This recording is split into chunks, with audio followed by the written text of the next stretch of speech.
Hello everyone, my name is Sabrina Scuri and I'm presenting the paper Eating the Triple Bottom Line, Widening the HCI Approach to Sustainability. This work surveys recent literature published in the field of sustainable HCI, a branch of HCI that is concerned with sustainability as a notion of viable futures. In particular, this contribution has the goal of understanding how sustainable development has been approached by our community. This work results from a dialogue between disciplines. In fact, we are a group of co-authors from different disciplinary backgrounds that share an interest in the topics of sustainability and social good. Most importantly, we share the belief that in order for HCI solutions to fully deliver on their promise of sustainability, the three dimensions of sustainable development, environmental, social, and economic, must be approached holistically. In a nutshell, our article advances a systematic review looking at how the pillars of sustainable development play into the HCI discourse on sustainability. Our systematic search of peer-reviewed articles was based on the PRISMA framework and resulted in a total of 77 records to be included in the review. For the purpose of the analysis, the articles included in the corpus were classified according to the triple bottom line framework. The triple bottom line was proposed by John Elkington as a framework for measuring the performance of a business in terms of its environmental, social, and economic impacts. We chose such a framework for several reasons. First, as it considers environmental, social, and economic as the main dimensions of sustainability, it aligns with the concept of sustainable development. Second, the triple bottom line was designed as a framing and accounting tool, and therefore it's particularly suitable to assess the ability of our community to deliver solutions that promote the regeneration of our economies, society, and the environment. Finally, it provides a clear operational and holistic definition of sustainability, which could help direct future research. Due to time limitations, I will discuss only the main finding from our analysis, but I invite you to read the paper for more details about all the trends we observed. Now, in line with findings from previous work by Nisi and colleagues, our analysis suggests that the HCI community fails to take a holistic approach to sustainability. In particular, our review identifies the economic angle as a critical gap in the HCI literature. However, this is a fundamental area of research, because the economy can and should be designed. As digital technologies provide the opportunity to reimagine our economic system, we believe that the HCI community can play a fundamental role in creating sustainable economies and ultimately deliver solutions that hit the triple bottom line. HCI literature speaks clearly to the need of thinking about the economic aspects of the triple bottom line. But to do so, we need to look at the economy in a new light. In fact, what emerges from our analysis is that the HCI contributions are still primarily focusing on the economy as a capitalist construct. In other words, the mainstream HCI practice is to look at the economics from a neoclassical perspective, a perspective that reduces the notion of economics to the mere study of market exchange activities, whose only focus is on growth.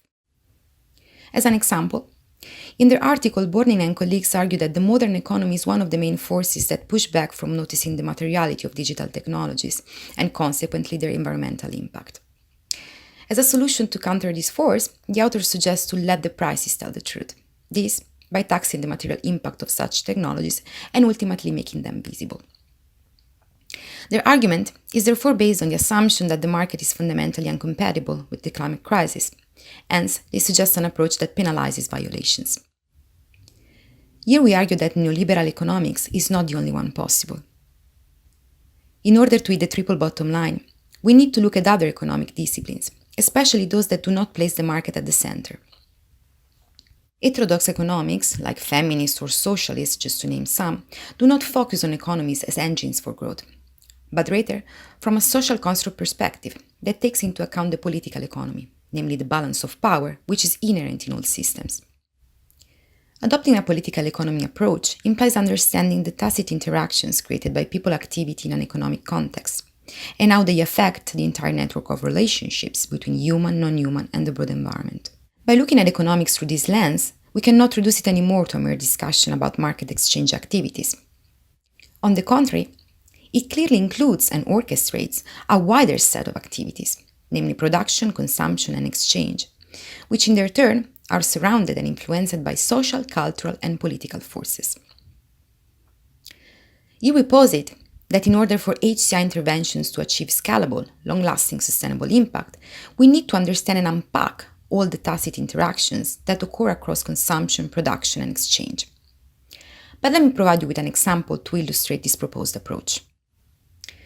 Community-supported agriculture is aimed at establishing a direct connection between producers and consumers of locally grown food. In a traditional analysis, the focus would be on the CSA community itself. Thus, from a first-order interaction perspective only, a sustainable solution would be the one that tells producers to expand their consumer base. However, if we expand the boundaries of this analysis to the second and third-order interactions, we realize that in order to create a climate-neutral and socially just food system, we need to think further. For example, many CSA communities suffer from a paradox of exclusivity. Thus, to create a second-order effect, we need to deliver a solution that enables access to organic food also to low-income earners.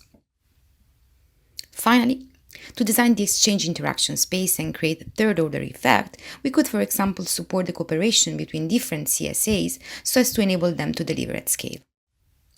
To conclude, we conducted a systematic literature review with the goal of investigating how the pillars of sustainable development play into the HCI discourse on sustainability.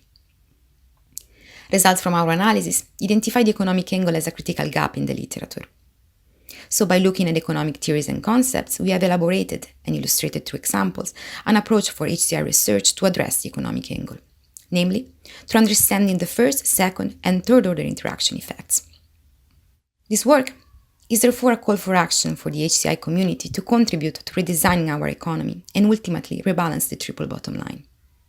Last but not least, we hope that this article could encourage the creation of venues for a mutually beneficial dialogue between HCI and economic disciplines. Thank you for your attention.